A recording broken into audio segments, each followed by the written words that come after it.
Good morning, नमस्कार। आप सभी का पिनाइकल पब्लिकेशन के ऑनलाइन प्लेटफॉर्म में हार्दिक स्वागत एवं अभिनंदन है। मैं सुरेश दुबे पुनः आप लोगों के समक्ष एसएससी जनरल स्टडी के अंतर्गत क्वालिटी सेशन के साथ उपस्थित हूं। इस प्लेटफॉर्म के माध्यम से एसएससी जनरल स्टडी की तैयारी हेतु इंग्लिश और हिंदी मीडियम में बुक अवेलेबल कराई गई है, जिसके अंतर्गत 6500 प्लस क्वेश्चन का कलेक्शन चैप्टर वाइज ऑर्डर में किया गया है, जिसका एक्सप्लेनेशन भी काफी बेहतर ढंग से और एनालिटिक तरीके से दिया गया है। तो आप अपनी भाषा की सुविधा के अनुसार बुक का चयन करें और अपने एग्जाम को बेहतर करने का पूरा प्रयास करें। I hope you are well and fine. तो लेट्स स्टार्ट द क्लास। जैसा हम लोग देख रहे हैं, ये सेशन है पॉलिटी का। पॉलिटी के सेशन के अंतर्गत जो टॉपिक हमारा कंटिन्यू है, ये टॉपिक है president, vice president and prime minister, राष्ट्रपति, उपराष्ट्रपति और प्रधानमंत्री। इस टॉपिक के संबंध में कुछ क्वेश्चन की चर्चा हम लोग प्रीवियस एपिसोड में कर चुके हैं और कुछ क्वेश्चन की चर्चा इस आज के एपिसोड में हम लोग डिस्कस करेंगे। तो आइए यहाँ पर क्वेश्चन की चर्चा हम लोग प्रारंभ करते हैं। यहाँ पर जो क्वेश्चन लिखा गया है, which of the following statements are correct regarding the benefits of retired president of India. Bharat के सेवानिवृत्त राष्ट्रपति के लाभों के संबंध में निम्नलिखित में से कौन सा कथन सही है। यहां पर स्टेटमेंट लिख रहा है। पहला स्टेटमेंट यहां पर क्या है, पहला लिख रहा है कि the former president of India will also be entitled to monthly pension of 2,50,000। फिर यहां पर लिखा है भारत के पूर्व राष्ट्रपति भी 2,50,000 लाख की मासिक पेंशन के हकदार हैं। इनको महीने का कितना पेमेंट मिलेगा, 2.5 लाख रुपए रिटायर होने के बाद। फिर क्या लिख रहा है, तो क्या यह करेक्ट है कि इनकरेक्ट है, तो यह करेक्ट है। ध्यान रखिए क्या है, एक करेक्ट है। फिर लिख रहा है ही या she is entitled to secretarial staff comprising a private secretary, a personal assistant and additional private secretary, 2 peons and office expenses up to 1 lakh per annum. वे एक निजी सचिव, एक निजी सहायक, एक अतिरिक्त निजी सचिव, 2 चपरासी और प्रति वर्ष 1 लाख तक के कार्यालय व्यय सहित एक सचिवीय स्टाफ के हकदार हैं। तो क्या यह करेक्ट है कि इनकरेक्ट, ये भी करेक्ट है। यह भी राष्ट्रपति को मिलता है, कब, सेवानिवृत्ति के सेंस में। फिर क्या यहां पर लिख रहा है, थर्ड है ही या she is also entitled to free highest class travel anywhere in India accompanied by 1 person by rail, air और स्ट्रीमर। वे रेल, हवाई या स्ट्रीमर द्वारा एक व्यक्ति के साथ भारत में कहीं भी उच्चतम श्रेणी की निःशुल्क यात्रा के भी हकदार हैं। तो यहां पर यह भी स्टेटमेंट क्या है, करेक्ट है। और अगर इस आधार पर देखें तो यहां पर 3 के तीनों जो ऑप्शन है एक करेक्ट है। तो correct answer of this question is D. ये सब इंटाइटल्ड है एक, तो क्या, रिटायर्ड जो हमारे राष्ट्रपति होते हैं उसके लिए। तो आते हैं हम लोग नेक्स्ट क्वेश्चन पर। और यहां पर जो नेक्स्ट क्वेश्चन लिखा गया, इसको भी ध्यान से देखते हैं। क्या लिखा गया यहां पर, who among the following president of India was also the deputy chairman of the planning commission। क्या कह रहा है कि भारत के निम्नलिखित राष्ट्रपतियों में से कौन योजना आयोग के उपाध्यक्ष भी थे। यहां पर ऑप्शन क्या लिख रहा है, फर्स्ट ऑप्शन है वीवी गिरी, सेकंड है के.आर. नारायणन, फिर यहां पर है रामास्वामी वेंकट रमण, फिर यहां पर लिख रहा है प्रणब मुखर्जी। तो प्रणब मुखर्जी ही थे क्या जो योजना आयोग के उपाध्यक्ष भी बनाए गए थे। इसका तात्पर्य है कि प्रणब मुखर्जी राष्ट्रपति बनने से पूर्व योजना आयोग के उपाध्यक्ष के पद पर कार्य कर चुके थे। तो यहां पर आंसर जो हो जाएगा, ये हो जाएगा प्रणब मुखर्जी। तो नेक्स्ट क्वेश्चन यहां पर जो लिखा गया है, इसको भी ध्यान से देखें। क्या लिखा गया है, which of the following statements about the vice president of India is incorrect. Bharat के उपराष्ट्रपति के बारे में निम्नलिखित में से कौन सा कथन गलत है। यहां ध्यान रखिएगा, रॉन्ग स्टेटमेंट को यहां पर आइडेंटिफाई करना है इस पर्टिकुलर ऑप्शन में। यहां पर पहला लिख रहा है कि members of state legislature do not take part in his election. राज्य विधानमंडल के सदस्य इनके चुनाव में भाग नहीं लेते हैं। तो क्या लगता है, ये करेक्ट लिख रहा है कि इनकरेक्ट लिख रहा है, 53 है। तो यहां पर आप ध्यान रखिएगा कौन सा कथन गलत है उपराष्ट्रपति के बारे में। हाँ, उपराष्ट्रपति के बारे में ये नहीं इलेक्ट होते। उपराष्ट्रपति के केस में केवल कौन यहां पर वोट देता है, तो जो हमारी राज्यसभा है और जो हमारी लोकसभा है उसके इलेक्टेड मेंबर ही क्या करते हैं, वोट करते हैं। यहां पर विधानमंडल के सदस्य वोट नहीं करते। तो ये करेक्ट है। फिर लिख रहा है यहां पर ही acts as the ex officio chairman of Rajya Sabha, वह राज्यसभा का पदेन सभापति के रूप में कार्य करता। ये भी करेक्ट है, ये भी क्या है, वाइस प्रेसिडेंट के सेंस में करेक्ट है। फिर लिख रहा है the vice president is elected for 5 year, उपराष्ट्रपति का चयन 5 वर्षों के लिए होता है। ये भी करेक्ट है। यहां पर फोर्थ क्या लिख रहा है, he can be removed from his office by the president approval through a resolution passed by the Lok Sabha and Rajya Sabha. कह रहा है कि लोकसभा और राज्यसभा द्वारा पारित एक प्रस्ताव के माध्यम से राष्ट्रपति के अनुमोदन से इन्हें इनके पद से हटाया जा सकता है। तो यहां पर यह स्टेटमेंट गलत है। क्या है, यह स्टेटमेंट गलत है। क्यों गलत है, और गलत है इसलिए यही आंसर होगा। क्या होगा, यही आंसर होगा, क्योंकि ये क्या है, गलत है। तो आंसर ये हो जाएगा। यहां पर रीजन है गलत होने का कि इसको जो हटाने का प्रोसेस है, प्रोसेस बहुत सिंपल है। प्रोसेस सिंपल क्या है कि वाइस प्रेसिडेंट को यदि हटाना है तो सिंपल है, जिस हाउस का या सभापति है अर्थात राज्यसभा, वहां पर वोटिंग होगी और वोटिंग वहां पर विशेष बहुमत, क्या नाम, प्रभावी बहुमत होता है। कैसा होता है, इफेक्टिव, वहां पर वोटिंग होता है। इफेक्टिव वोटिंग का तात्पर्य होता है कि जितने सदस्य हैं, सपोज 245, इसमें से लाइक मान लेते हैं कि 5 सदस्य क्या हो चुके हैं, अब्सेंट है, यानी रिक्त है वो सीट। टोटल तो सीट 245 है, लेकिन उसमें से 5 सीट जो है हमारी है वो रिक्त है, उस पर कोई इसमें वर्तमान में कह सकते हैं इलेक्ट होकर के नहीं आया है। इस प्रकार 240 सीट हुई। अब यहां पर 240 सीट का 50% प्लस 1, 50% प्लस 1 यदि वोटिंग हो गई तो यह रेजोल्यूशन अब जाएगा लोकसभा में। कहां जाएगा, लोकसभा में। और लोकसभा यदि इसको साधारण बहुमत से पास कर देता है, साधारण बहुमत का तात्पर्य होता है 50% प्लस 1, तो वहां के केस में एक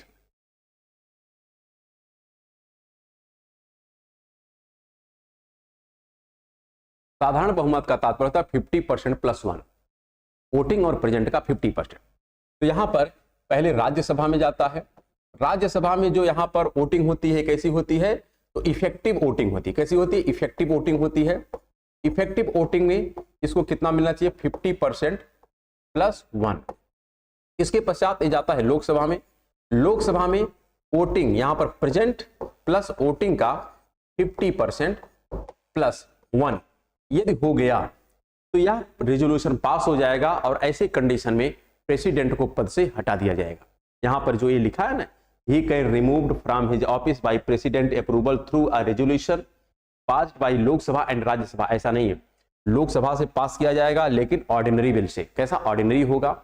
यहां पर जो पास किया जाएगा एक कैसा होगा, ए इफेक्टिव होगा और तब जाकर के ये कैसा होगा, पास हो जाएगा। तो correct answer of this question is D. आते हैं नेक्स्ट क्वेश्चन पर। नेक्स्ट क्वेश्चन यहां पर लिखा गया है, which of the following statement is not correct with reference to the election of president. Bharat के राष्ट्रपति के चुनाव के संदर्भ में निम्नलिखित में से कौन सा कथन सही नहीं है। ऑप्शन क्या लिख रहा है यहां पर, ध्यान रखिएगा, नॉट करेक्ट, वो भी किसके सेंस में बताना है, यहां पर प्रेसिडेंट के सेंस में बताना है। किसके सेंस में बताना है, प्रेसिडेंट। यहां पर फर्स्ट लिख रहा है, ही या she is indirectly elected by the elected MLA and MP. वह निर्वाचित एमएलए और एमपी द्वारा अप्रत्यक्ष रूप से चुना जाता है। तो क्या यह करेक्ट है या इनकरेक्ट है, तो क्लियर रखिएगा यह करेक्ट है, इसमें कोई डाउट नहीं। फिर लिख रहा है यहां पर, द प्रेसिडेंट इज इलेक्टेड। हम लोग पहले ही डिस्कस कर चुके हैं प्रीवियस एपिसोड में ही कि हमारे राष्ट्र का जो प्रेसिडेंट होता है या इनडायरेक्ट इलेक्ट होता है, डायरेक्ट इलेक्ट नहीं होता है। जबकि जो हमारा प्राइम मिनिस्टर होता है यह डायरेक्ट इलेक्ट होता है। किसी ना किसी कह सकते हैं जो हमारा काउंसिल होती है वहां से वह इलेक्ट होकर के आता है।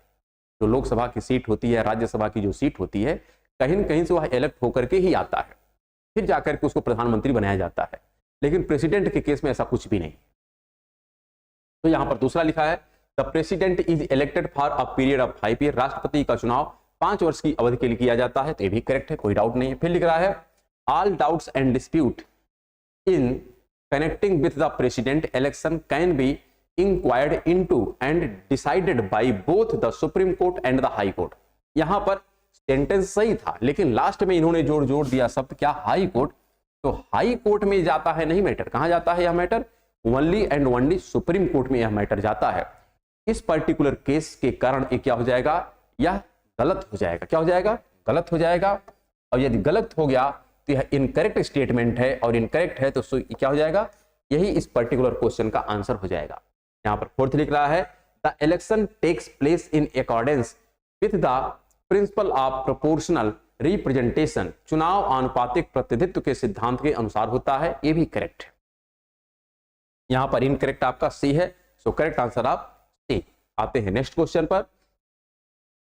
नेक्स्ट क्वेश्चन लिखा गया है the system based on individual leadership is a system, व्यक्तिगत नेतृत्व पर आधारित प्रणाली एक कह रहा है ना, व्यक्तिगत नेतृत्व पर आधारित प्रणाली एक प्रणाली है। कैसी प्रणाली है, इसको क्या कहते हैं, सेमी पार्लियामेंट्री, फिर कह रहा है इसको पार्लियामेंट्री कहते हैं, इसको प्रेसिडेंशियल कहते हैं, और इसको सेमी प्रेसिडेंशियल कहते हैं। तो इसको क्या कहते हैं, इसको राष्ट्रपतीय कहते हैं। क्या कहते हैं, राष्ट्रपतीय। क्या कहते हैं, राष्ट्रपति। ध्यान रखिएगा, व्यक्तिगत नेतृत्व पर आधारित प्रणाली क्या है, एक राष्ट्रपतीय प्रणाली कहलाती है, और एक कैसी प्रणाली है, इंडिया की। इंडिया की यही प्रणाली आपको देखने को मिलती है। जबकि अगर आप यूएस की देखें, यूएस का कॉन्सेप्ट एकदम अलग है और इंडिया का कॉन्सेप्ट एकदम अलग है। तो correct answer of this question is C. आते हैं नेक्स्ट क्वेश्चन पर। नेक्स्ट क्वेश्चन यहां पर जो लिखा गया है which is not correct about the president of India, जो भारत के राष्ट्रपति हैं के बारे में निम्नलिखित में से कौन सही नहीं है। यहां पर फर्स्ट ऑप्शन लिख रहा है the president holds office for a period of 5 years, राष्ट्रपति का कार्यकाल 5 वर्ष का होता है। क्या यह करेक्ट है या इनकरेक्ट है, तो यह करेक्ट है, क्योंकि राष्ट्रपति 5 साल के लिए ही इलेक्ट होता है। फिर लिख रहा है he is a part of parliament, वे संसद के एक अंग होते हैं। ये भी करेक्ट है, क्योंकि जो हमारा पार्लियामेंट होता है इसके 3 अंग हैं, 3 पिलर हैं। एक आपका होता है लोकसभा, एक होता है राज्यसभा, और एक होता है प्रेसिडेंट। तो तीनों से मिलकर के हमारी पार्लियामेंट बनती है। ये भी करेक्ट हो गया। फिर यहां पर लिख रहा है every bill passed by the parliament goes to the president for his assent before it become a law, संसद द्वारा पारित प्रत्येक विधेयक कानून बनने से पहले राष्ट्रपति के पास उनकी स्वीकृति के लिए भेजा जाता है, और जब राष्ट्रपति उसको स्वीकृति देता है तब जाकर के वह बिल एक एक्ट बनता है। ये भी करेक्ट है, तो यह भी करेक्ट हो गया। फिर लिख रहा है यहां पर fourth he has veto power by which he can withhold or refuse to give assent to bills including money bill passed by the parliament। कह रहा है उनके पास वीटो शक्ति पावर होती है, जिसके द्वारा वे संसद द्वारा पारित धन विधेयक सहित अन्य विधेयकों को अपने पास रोके रख सकते हैं या स्वीकृति देने से मना कर सकते हैं। गलत है, ऐसा नहीं है, हर केस में ऐसा नहीं कर सकते। ध्यान रखिएगा, यहां पर 3 कंडीशन है। अगर कोई ऑर्डिनरी बिल है, कैसी बिल है, ऑर्डिनरी बिल है, तो ऑर्डिनरी बिल के केस में राष्ट्रपति उसको चाहे तो उसको स्वीकृति दें, एक्सेप्ट करें, चाहे तो रिजेक्ट करें, और चाहे तो उसमें होल्ड कर लें। वहां पर कोई ऐसा प्रतिबंध नहीं लगाया गया है। लेकिन अगर कोई कॉन्स्टिट्यूशनल अमेंडमेंट एक्ट है, संविधान संशोधन, अगर वहां पर बिल है, उस बिल पर उनको सहमति देना ही देना होता है। क्या होता है, देना ही देना होता है। वहां पर उसको वो इग्नोर नहीं कर सकते या होल्ड नहीं कर सकते।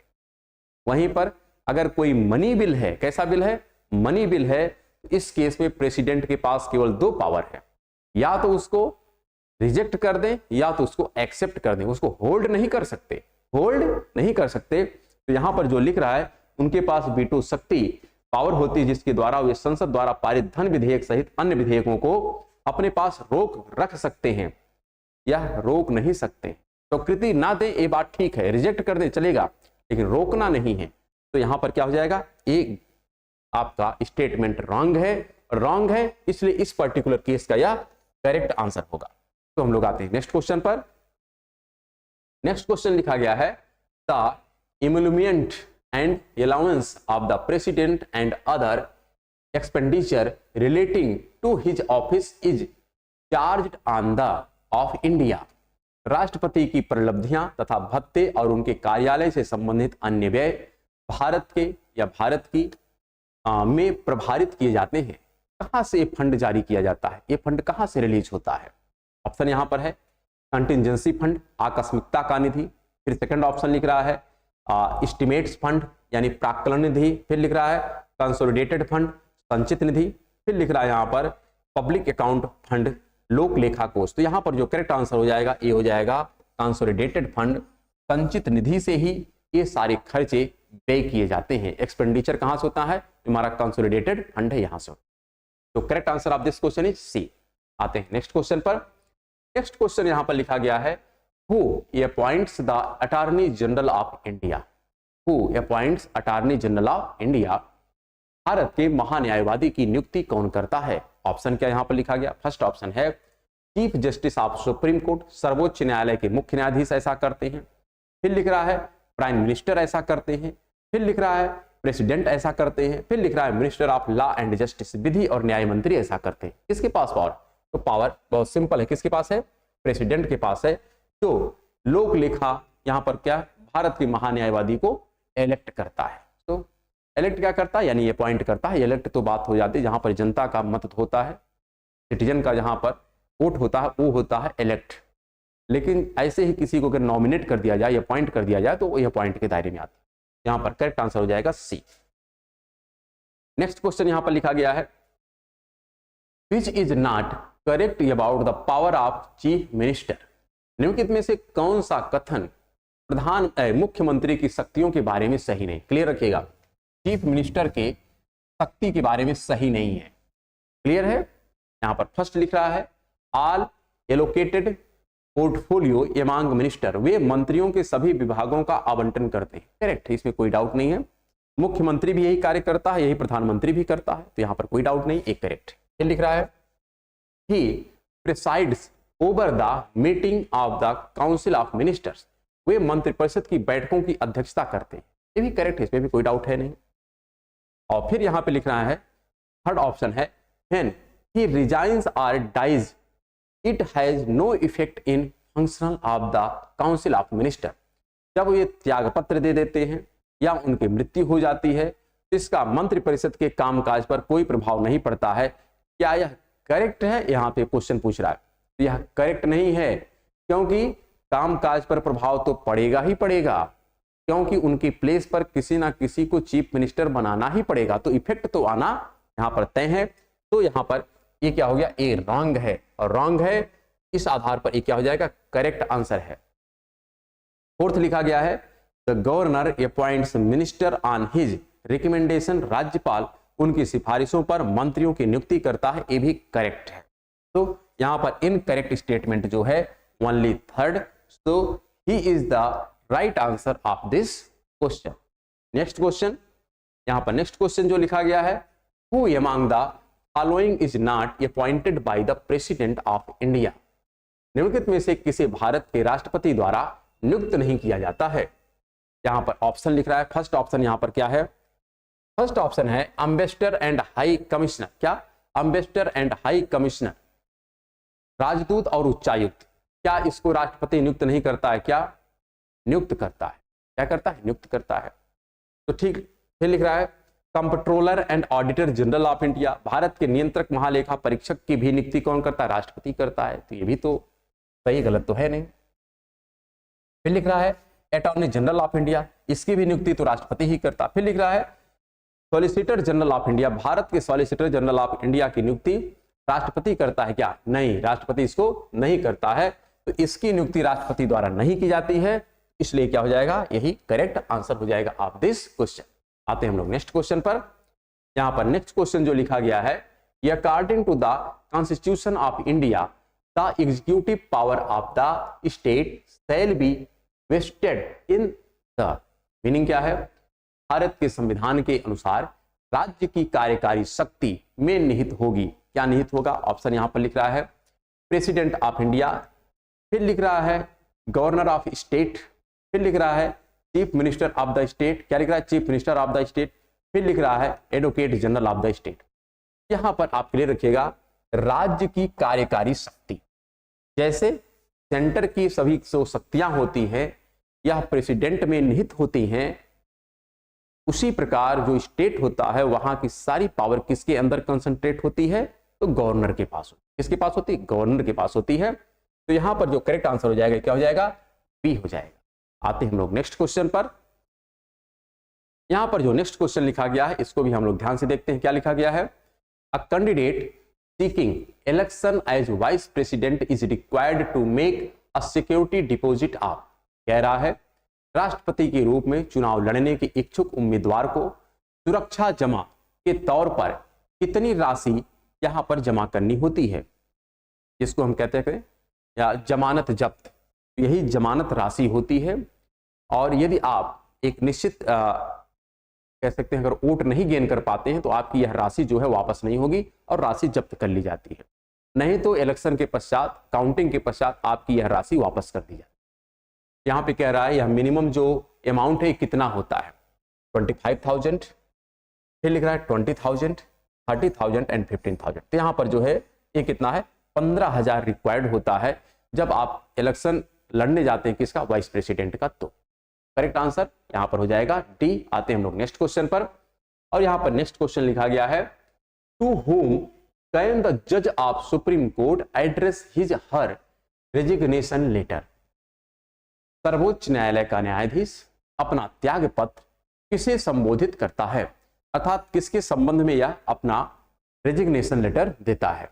यहां पर लिख रहा है the prime minister of India, Bharat के प्रधानमंत्री के संदर्भ में। फिर लिख रहा है the president of India, Bharat के उपराष्ट्रपति को संबोधित करता है।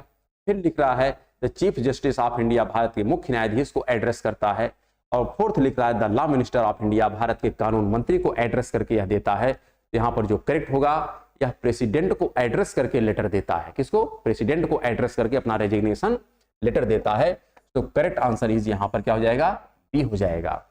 ठीक, आते हैं हम लोग नेक्स्ट क्वेश्चन पर। नेक्स्ट क्वेश्चन यहाँ पर लिखा गया है who among the following was the third vice president of India. निम्नलिखित में से कौन भारत के तीसरे उपराष्ट्रपति थे। तो यहाँ पर आपको याद कर लेना है, यहाँ पर कोई ऐसा तो है नहीं, कोई ट्रिक है, कुछ है, याद करना ही पड़ेगा कि कितने राष्ट्रपति हुए हैं, किस क्रम पर किस राष्ट्रपति का नाम है, और कितने वाइस प्रेसिडेंट हैं, उनका क्रम क्या है और उनका टेन्योर क्या है, ये आपको लर्न करना है। सेम आपको प्राइम मिनिस्टर के कंडीशन में भी करना पड़ता है। यहाँ पर जो क्वेश्चन है इसका जो आंसर दिया गया है, पहला दिया गया है BD जट्टी, फिर लिखा है जाकिर हुसैन, क्या लिखा है, जाकिर हुसैन। फिर यहाँ पर क्या लिखा है, गोपाल स्वरूप पाठक, फिर लिखा है VB गिरी। यहाँ पर करेक्ट आंसर होगा VB गिरी ही थे थर्ड क्या, वाइस प्रेसिडेंट ऑफ इंडिया। तो आते हैं हम लोग नेक्स्ट क्वेश्चन पर। नेक्स्ट क्वेश्चन यहाँ पर लिखा गया है the election of next vice president is to be held within of the expiry of term of office of the outgoing vice president. अगले उपराष्ट्रपति का चुनाव निवर्तमान उपराष्ट्रपति के पद की अवधि की समाप्ति के भीतर होना चाहिए। कितने टाइम पीरियड के अंदर होना चाहिए, क्लियर रखिएगा। यहां पर ऑप्शन लिख रहा है 90 डेज, फिर लिख रहा है 60 डे, 120 डे एंड 75 डे। यहां पर क्लियर है, यहां पर 60 दिन होना चाहिए। कितना होना चाहिए, 60 दिन के भीतर ही चुनाव हो जाना चाहिए। ये टर्म और कंडीशन डिस्क्राइब की गई है। तो according to this question correct answer क्या हो जाएगा, यहां पर बी हो जाएगा। लोग बढ़ते हैं नेक्स्ट क्वेश्चन पर। और नेक्स्ट क्वेश्चन यहां पर जो लिखा गया है बहुत बेहतर क्वेश्चन है। Who among the following is the visitor to all central universities of India. निम्नलिखित में से कौन भारत के सभी केंद्रीय विश्वविद्यालय का आगंतुक है, सभी केंद्रीय विश्वविद्यालय का। जैसे स्टेट जो यूनिवर्सिटी होती है उसका आगंतुक होता है गवर्नर, क्या होता है, गवर्नर, सभी यूनिवर्सिटी का वही मुखिया माना जाता है। उसी प्रकार जो सभी सेंट्रल यूनिवर्सिटी है उसका यहाँ पर आगंतुक कौन होता है, विजिटर कौन होता है। यहाँ पर ऑप्शन लिख रहा है क्या, president of India, chairman university grant commission, अध्यक्ष विश्वविद्यालय अनुदान आयोग, ये भी नहीं है, union minister of human resource, ये भी नहीं है, वाइस प्रेसिडेंट ऑफ इंडिया, ये भी नहीं है। करेक्ट आंसर क्या है, president of India. As it is governor क्या होता है, विजिटर होता है ऑल स्टेट यूनिवर्सिटी। तो according to this question correct answer is A. आते हैं नेक्स्ट क्वेश्चन पर। और नेक्स्ट क्वेश्चन यहां पर लिखा गया है who among the following replaced Morarji Desai as the prime minister of India 1979। 1979 में मोरारजी देसाई के बाद किसको भारत का प्रधानमंत्री बना दिया गया। यहां पर ऑप्शन क्या लिख रहा है चंद्रशेखर जी, फिर लिख रहा है यहां पर देवीलाल, फिर लिख रहा है यहां पर जगजीवन राम, और लिख रहा है चरण सिंह। चौधरी चरण सिंह थे जिन्होंने रिप्लेस किया किसको, तो कह सकते हैं मोरारजी देसाई को, जो जनता पार्टी के लीड कर रहे थे, क्योंकि जनता पार्टी ही थी, क्या थी 79 में किसकी गवर्नमेंट थी, जनता पार्टी की गवर्नमेंट थी। और इसी गवर्नमेंट में हम लोग देखे हैं कि इनको रिप्लेस कौन करता है, तो यहाँ पर है चंद्रशेखर जी, अरे चरण सिंह। और चंद्रशेखर जी ये मिनिमम टेन्योर था इनका एज ए क्या प्राइम मिनिस्टर, ये बहुत कम समय के लिए प्रधानमंत्री बने थे। हम लोगों ने इसको भी प्रीवियस एपिसोड में डिस्कस किया है कि यह 90 से 91 तक ही मात्र प्रेसिडेंट वाइस क्या नाम प्राइम मिनिस्टर। तो यहाँ पर करेक्ट आंसर क्या हो जाएगा, डी हो जाएगा। आते हैं नेक्स्ट क्वेश्चन पर। यहाँ पर नेक्स्ट क्वेश्चन जो लिखा गया है, who among the following was the first vice president of India, निम्नलिखित में से कौन भारत के प्रथम उपराष्ट्रपति थे। फर्स्ट ऑप्शन क्या लिख रहा है, यहाँ पर है सर्वपल्ली राधाकृष्णन, फिर लिख रहा है यहाँ पर है बराहगिरी वेंकटगिरी, क्या है बराहगिरी वेंकटगिरी, फिर यहाँ पर लिख रहा है गोपाल स्वरूप पाठक, फिर यहाँ पर लिख रहा है जाकिर हुसैन। तो करेक्ट आंसर कौन है यहाँ पर है, सर्वपल्ली राधाकृष्णन। सर्वपल्ली राधाकृष्णन ही क्या है, भारत के फर्स्ट वाइस प्रेसिडेंट थे। तो हम लोग आते हैं नेक्स्ट क्वेश्चन पर। और doctor Rajendra Prasad first president थे ऑफ इंडिया, और Pandit Jawaharlal Nehru first prime minister थे ऑफ इंडिया, और जेबी मालवंकर क्या थे, फर्स्ट लोकसभा स्पीकर थे ऑफ इंडिया। तो आते हैं हम लोग नेक्स्ट क्वेश्चन पर। नेक्स्ट क्वेश्चन लिखा गया है, which Indian president used the pocket B2 for Indian post office bill 1986। कह रहा है कि भारतीय डाकघर जो संशोधन विधेयक 1986 का था के लिए किस भारतीय राष्ट्रपति ने पॉकेट B2 का इस्तेमाल किया। अगर किसी भी बिल को अगर मान लेते हैं एक्ट बनने से रोकना है, तो प्रेसिडेंट के पास ये पावर बहुत यूनिक पावर है, वह उस पर्टिकुलर बिल पे ना तो यस करे और ना तो नो करे, अपने टेबल पर ही वैसे रख दे। उसी को हम क्या कहते हैं, पॉकेट B2। और यह B2 प्रयोग किया गया था 1986 में, और वह बिल था कौन सा, भारतीय डाकघर अमेंडमेंट एक्ट, या बिल था 1986 में। यहाँ पर प्रेसिडेंट कौन था इस टाइम पीरियड में, प्रेसिडेंट कौन था, ऑप्शन है APJ अब्दुल कलाम। तो क्या इसमें APJ अब्दुल कलाम काम कर रहे थे क्या, APJ अब्दुल कलाम तो थे नहीं। फिर यहाँ पर लिखा है यहाँ पर KR नारायण थे, KR नारायण भी नहीं थे। फिर क्या लिख रहा है, ज्ञानी जैन सिंह थे। हाँ, तो यहाँ पर आप क्लियर रखिएगा, क्योंकि डॉक्टर राजेंद्र प्रसाद तो पहले थे और ज्ञानी जैन सिंह इस पर्टिकुलर ईयर में कार्य कर रहे थे। तो correct answer of this question is C. आते हैं हम लोग नेक्स्ट क्वेश्चन पर। और यहाँ पे एक न्यू कह सकते हैं टॉपिक स्टार्ट हो रहा है आपके पॉलिटी के सेशन में, और वो है यहाँ पर गवर्नमेंट बॉडीज, सरकारी संस्थाएं। तो डिस्कस करते हैं कि सरकारी संस्थाओं पे क्वेश्चन प्रीवियस ईयर में क्या पूछे गए हैं। यहाँ पर जो क्वेश्चन है इसको भी आप ध्यान से देखें, क्या लिखा गया है, who is the administrative head of Indian audit and accounts department, भारतीय लेखा परीक्षक और लेखा विभाग का प्रशासनिक प्रमुख कौन होता है। यहाँ पर ऑप्शन लिख रहा है अकाउंटेंट जनरल, महालेखाकार, क्या लिख रहा है, महालेखाकार। फिर लिख रहा है यहाँ पर प्रिंसिपल अकाउंट्स जनरल, प्रधान महालेखाकार। फिर लिख रहा है डायरेक्टर जनरल, महानिदेशक। फिर लिख रहा है the controller and auditor general of India. यह होता है क्या, भारतीय लेखा परीक्षक और लेखा विभाग का प्रशासनिक प्रमुख होता है। So correct answer of this question is D. आते हैं हम लोग नेक्स्ट क्वेश्चन पर। नेक्स्ट क्वेश्चन लिखा गया है, who is the first law officer of India, Bharat का प्रथम विधि अधिकारी कौन होता है। इस पर भी डिस्कशन प्रीवियस एपिसोड में कुछ न कुछ हो चुका है। यहाँ पर क्या लिखा गया, एडवोकेट जनरल ऑफ स्टेट, राज्य का महाधिवक्ता। और क्वेश्चन कहाँ का पूछ रहा है, भारत का। तो भारत का यदि प्रथम विधि अधिकारी के बारे में क्वेश्चन है, तो यहाँ पर स्टेट की बात आएगी क्या, स्टेट तो यहाँ पर आ ही नहीं सकता, ये तो होगा नहीं, क्योंकि लिख रहा है एडवोकेट जनरल ऑफ स्टेट, ये तो है नहीं। फिर लिख रहा है chief justice of India, Bharat के मुख्य न्यायाधीश। तो क्या भारत के मुख्य न्यायाधीश को हम प्रथम विधि अधिकारी कहते हैं क्या, नहीं, इसको ये भी नहीं है। फिर लिख रहा है अटॉर्नी जनरल ऑफ इंडिया, क्या कहते हैं, अटॉर्नी जनरल ऑफ इंडिया। तो यही यहाँ पर करेक्ट है, भारत का महान्यायवादी ही क्या होता है, भारत का प्रथम विधि अधिकारी होता है। यहाँ पर नेक्स्ट ऑप्शन लिख रहा है मिनिस्टर ऑफ लॉ, तो ये भी नहीं है। So correct answer of this question is C. आते हैं नेक्स्ट क्वेश्चन पर। नेक्स्ट क्वेश्चन यहाँ पर लिखा गया है, which of the following statement are correct regarding the union public service commission. संघ लोक सेवा आयोग के संबंध में निम्नलिखित में से कौन सा या से कथन सत्य है। यहाँ पर स्टेटमेंट है, कितने स्टेटमेंट हैं, यहाँ पर 3 स्टेटमेंट लिखा गया है और इन 3 स्टेटमेंट में जो स्टेटमेंट करेक्ट होगा इन सेंस ऑफ किसमें, संघ लोक सेवा आयोग, वो आंसर सही होगा। यहाँ पर फर्स्ट क्या स्टेटमेंट दिख रहा है, पहला स्टेटमेंट यहाँ पर है the parliament has the power to make regulation as to condition of service of chairman member and staff of commission. संसद के पास आयोग के अध्यक्ष, सदस्यों और कर्मचारियों की सेवा की शर्तों के रूप में नियम बनाने की शक्ति है। तो क्या यह करेक्ट है या इनकरेक्ट, ये पहले क्लियर रखिएगा। ये कैसा है, यह इनकरेक्ट है। क्या है, इनकरेक्ट है। क्यों, क्योंकि कह रहा है ना, यहाँ पर संघ लोक सेवा की बात कर रहा है, जो हमारा यूपीएससी है, यूनियन पब्लिक सर्विस कमीशन है, उसकी बात कर रहा है कि संसद के पास आयोग के अध्यक्ष, सदस्य और कर्मचारियों की सेवा की शर्तों के रूप में नियम बनाने की शक्ति नहीं होती है। यह हमारे कॉन्स्टिट्यूशन में पहले से ही प्रेस्क्राइब है, वही रहती है। फिर लिख रहा है the government of India act 1935 investigate a public service commission for the federation and a provincial public service commission for each province और ग्रुप ऑफ प्रोविंस। भारत सरकार अधिनियम 1935 में संघ के लिए एक लोक सेवा आयोग और प्रत्येक प्रांत या प्रांतों के समूह के लिए एक प्रांतीय लोक सेवा आयोग की परिकल्पना की थी। तो क्या यह करेक्ट है या इनकरेक्ट, यह करेक्ट है। क्या है, यह करेक्ट है।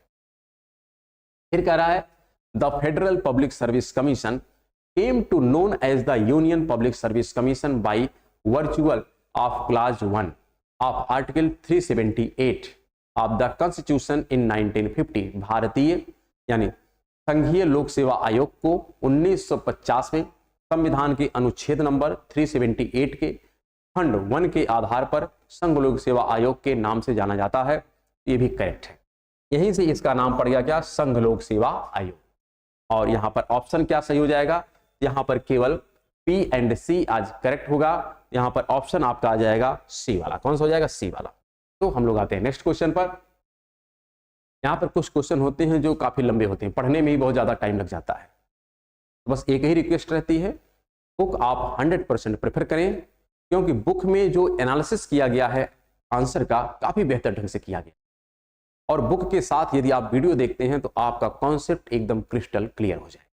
तो आते हैं हम लोग नेक्स्ट क्वेश्चन पर। यहां पर नेक्स्ट क्वेश्चन लिखा गया है in India the state election commissioner is appointed by the. Bharat में राज्य चुनाव आयुक्त की नियुक्ति द्वारा की जाती है। किसके द्वारा की जाती है, यहां पर लिख रहा है चीफ जस्टिस, मुख्य न्यायाधीश के द्वारा की जाती है। फिर लिख रहा है प्रेसिडेंट यानी राष्ट्रपति के द्वारा की जाती है। फिर लिख रहा है गवर्नर यानी राज्यपाल के द्वारा की जाती है।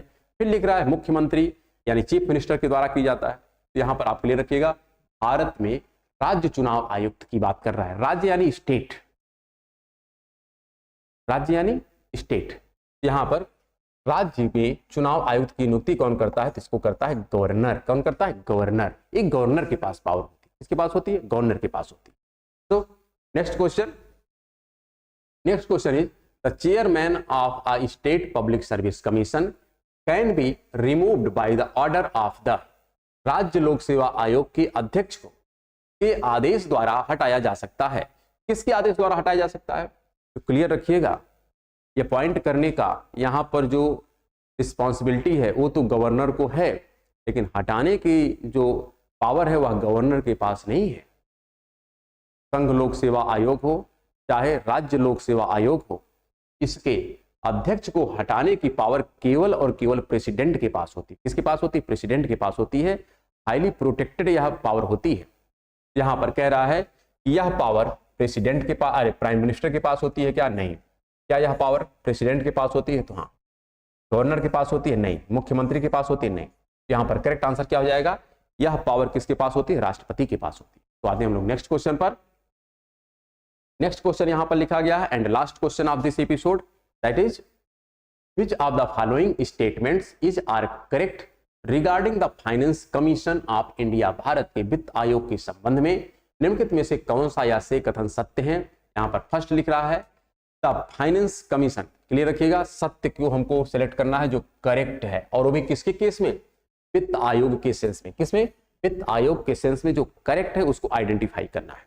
यहां पर पहला क्या लिख रहा है, the finance commission consist of chairman and 4 other member.